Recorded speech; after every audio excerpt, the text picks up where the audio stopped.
On the day we were supposed to leave for our honeymoon, he handed me divorce papers. "I'm taking my whole family with me. If you don't like it, we'll get divorced," he said. "Fine, but I'm still single, you know," I thought, screaming in my mind as he stood there looking shocked. "Take that. My name is Emma. I'm 35 years old and work at a real estate company. I enjoy my job and find it fulfilling. I'm lucky to have supportive colleagues, both senior and junior. But in my personal life, I don't have any hobbies and I've never had a boyfriend." I secretly felt anxious because my friends were all getting married by the time they turned 30. There were only a few of us still single. My juniors at work were also leaving the company one by one, and each time it felt like a stab in the chest. That's when I met Brian through a friend's introduction. He was 2 years younger and had a smile that made me feel protective. He didn't talk much and always listened to my opinions. He always put my thoughts first when making decisions. Since I had never been with a man before, I quickly fell for Brian's personality. Our relationship developed smoothly. When I brought up marriage, Ryan simply said, "Then let's get married." Marriage involves making many decisions. Planning the wedding, the honeymoon, and finding a new home to live in together. It's a major, once-in-a-lifetime event, so I wanted us to make these decisions together. But no matter what we talked about, Brian would always go along with my opinion. He never expressed his own thoughts, just agreeing with whatever I suggested. Ryan's passive nature started to feel unreliable to me, and I began to feel dissatisfied with him. Another thing that troubled me was my relationship with my mother-in-law. Her personality was completely different from Brian's easygoing nature. She doesn't listen to my opinions and always imposes her own ideas. When you get married, Emma, of course you'll quit your job and focus on taking care of the house, right? At your age, if you don't hurry, you won't be able to have children. Brian is working hard, so as a woman, you should focus on the family. It's the wife's duty to support her husband, she said as soon as I went to greet her. She clings to these old-fashioned ideas. The truth is, I earn more money than Brian. He doesn't seem to mind and has even told his parents about it, but his mother doesn't seem to like it. A woman who earns more than a man doesn't have any charm. Maybe you can't do any household chores, can you? A wife should be able to cook, do laundry, clean, and take care of her husband's health. Can you do that? My mother-in-law said, looking down on me. If it were Brian saying that, it would be one thing, but it feels different coming from my mother-in-law. It's not something to brag about, but I can handle all household chores since I've lived alone for a long time. I have no intention of quitting my job after marriage, and I want to prioritize myself as much as Brian. That's what I thought, but when my mother-in-law criticized me, Brian didn't defend me. Instead, he nodded along with her statements. Because of that, I started feeling uneasy about relying on Brian for the rest of my life. Well, Brian is younger than me, so maybe he'll become more reliable in the future. If this marriage doesn't work out, I might never get married in my life. Anxiety and desires clash in my mind, swirling around in endless conflict. However, time doesn't wait, even when I'm troubled. There are so many decisions to make for the wedding, choosing the venue, planning the honeymoon, applying for time off from work, and more. The to-do list keeps getting longer. With a sense of unease, I spend busy days preparing for both work and marriage. One day, I discussed with Brian, considering our work schedules, we can only take a long vacation at this time. Is it okay to have our honeymoon during this period? Yeah, I think it's fine. Both Brian and I have similar quiet periods at work. If we want to take a long vacation, this is the only timing we have. The problem is the wedding. The venue I've always dreamed of is so popular that it's booked for over a year in advance. In that case, what about going on the honeymoon before the wedding? I looked it up, and it seems some people do that. If we have the wedding first, it will be another 2 years before we can go on the trip. If you are okay with that, Emma, then I'm fine with it too. I thought Brian wouldn't object but to agree so readily. At this rate, it seems like all my opinions will be accepted. For the honeymoon destination, the menu for the wedding, and the decoration of the venue, I do have a desire for Brian to express his own opinions a little. But it's better than being opposed, so whenever I found a moment, I continued to progress with the preparations for the honeymoon and the wedding. In the end, we decided to go to Europe for the honeymoon. I debated until the last minute between Hawaii and Europe. Hawaii is close by, and I'm sure there will be another opportunity to go there, so I chose to take a trip around Italy and France, experiencing the picturesque streets and delicious cuisine. I also wanted to explore the stylish accessories and maybe buy some commemorative tableware since it's the start of a new life. After considering various schedules and destinations, I completed the application about a month before the tour.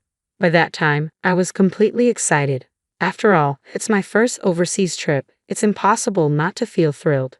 My mind became filled with everything related to Europe, from buying the necessary items for the trip to planning our activities at the destination.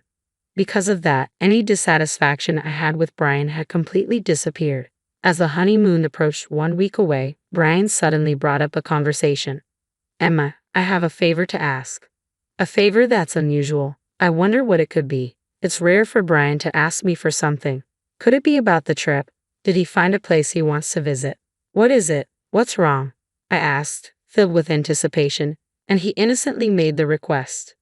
I want to go to St. Taylor when we're in Paris. Mom really wants to go there. What? My mother-in-law. Wait a minute, what do you mean? I couldn't catch up with this sudden situation, but Brian replied as if it were obvious. Huh?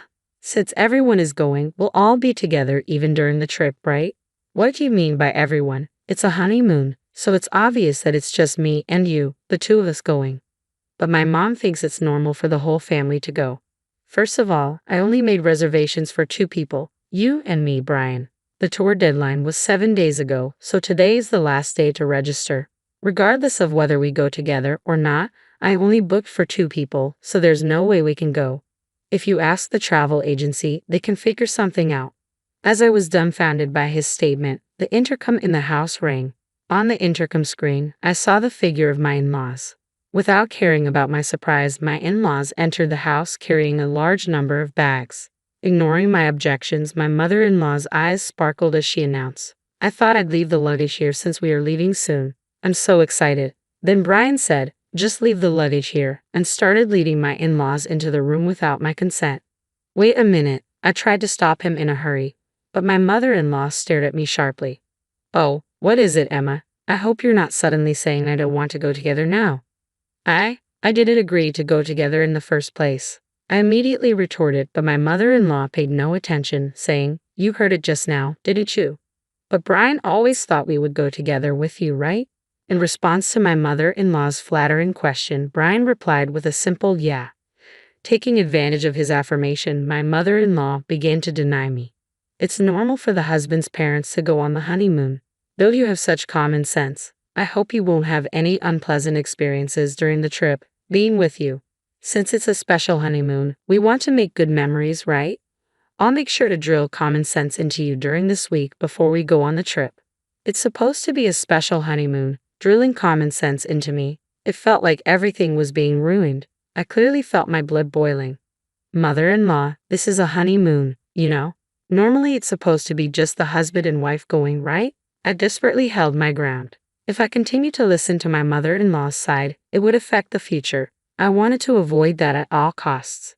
However, my mother-in-law stubbornly refused to compromise. Not only that, she started to deny me. The husband's parents are supposed to go on the honeymoon together. It's just common sense. I can't believe you dislike being with us. I thought we would become a family, but our common sense is different. You don't like me, and nothing seems to match. How sad. As if she had been hurt herself, my mother-in-law lowered her eyebrows in an artificial manner. The end of her words, how sad, contained an underlying smirk. I was convinced that she was deliberately trying to trap me. That's how certain I was. Even Brian, without questioning, began to blame me based on my mother-in-law's words. Emma, what the hell? They're my parents. It's okay to go on a honeymoon together, isn't it? It's impossible. We've already made the reservations for 2 people. Besides, I've never heard of families accompanying a honeymoon trip, I declared, and Brian shouted angrily, as if picking a fight. I never thought you hated my parents so much, Emma. That's it. Just leave for today. He looked at me as if he couldn't believe what he was seeing. As Brian spoke, a wicked smile formed on my mother-in-law's face. Why does he always take his mother's side without listening to his spouse's opinion, especially at a time like this? I wanted him to support my views. Before I could even react to his words, I found myself pushed out to the entrance. Just before the door closed, I caught a glimpse of my mother-in-law's smug expression. I was left outside, unable to do anything but stand there. Why am I being treated like the bad guy? Why does everything have to be ruined, including this precious trip? Frustration and sadness overwhelmed me, and tears began to flow. A few hours later, I received a message from Brian. I want you to see if it's still possible for them to join the tour. If not, we'll cancel this trip and apply for a tour where all four of us can go. Please think rationally. If you reconsider, we can figure it out properly. I don't think I'm in the wrong, so I have no reason to apologize or respond. Brian must be angry too because there was no contact after that message. Time passed, and the day of our honeymoon departure finally arrived. I couldn't imagine enjoying it in this state, but we had been preparing for this honeymoon for a month. I couldn't refuse. As I prepared to leave the house with a heavy heart, the intercom rang. Brian had come to pick me up. We hadn't seen each other since that incident, so I didn't know what kind of face to put on. The fact that he came to pick me up meant that he still intended to go on the trip. But he didn't have a single suitcase with him. Instead, he handed me a divorce paper. After hurting my parents, you still intended to go on this trip, didn't you? I'm taking my entire family on this honeymoon. If you don't like it, let's get a divorce. My mom said it would be better that way. Saying that, he thrust the divorce paper in front of me. In that moment, I finally realized what kind of person he was. I thought he would listen to my opinions and prioritize me, that he was kind. But that wasn't the case. This man is just someone without his own opinions, and he prioritizes his family over me. That's Brian. As I came to that realization, I felt my feelings for him cooling down. Even if I were to marry him, I couldn't see myself overcoming the many challenges that awaited us in the future and becoming a family with that mother-in-law. It was an impossible scenario. Determined, I pointed at the divorce paper in front of me and said, "Sure, but I'm still single, you know." "Huh?" Brian exclaimed, clearly surprised by my words. "Single? What do you mean? Weren't you listening? We talked about going on the honeymoon but delaying the registration until the day of the ceremony. I made sure to get your permission, Brian. You know that, didn't you forget? The marriage certificate is still in the drawer, and you even said, if you were fine with it, Emma, then I'm fine too." "That's right. Divorce or not, we're not even married yet. There's no problem with going on the honeymoon with my maiden name." Perhaps he remembered my words as Brian's expression suddenly changed.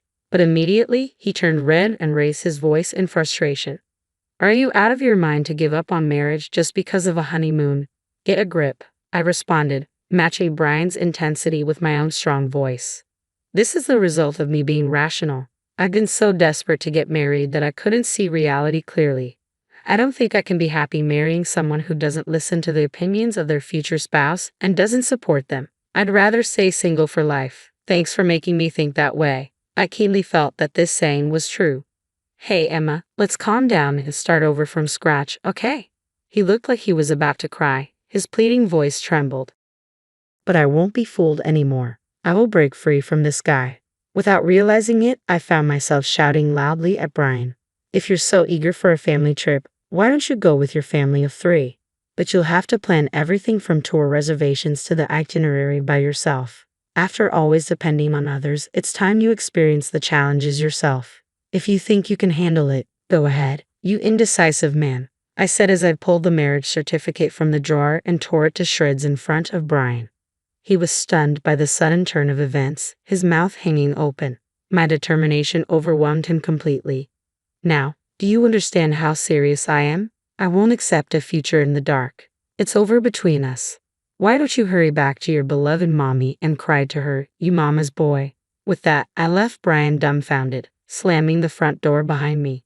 Given his demeanor, it wouldn't be surprising if he did go cry to his mother. Afterward, I called the tour company to cancel our reservations. Since it was a same-day cancellation, we were hit with a 100% cancellation fee. I billed Brian for the entire amount because he was the reason our honeymoon fell apart.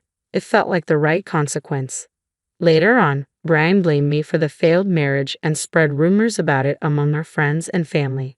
However, it seemed no one sympathized with him. Instead, his actions labeled him as an unconventional mama's boy, and he was disliked by many.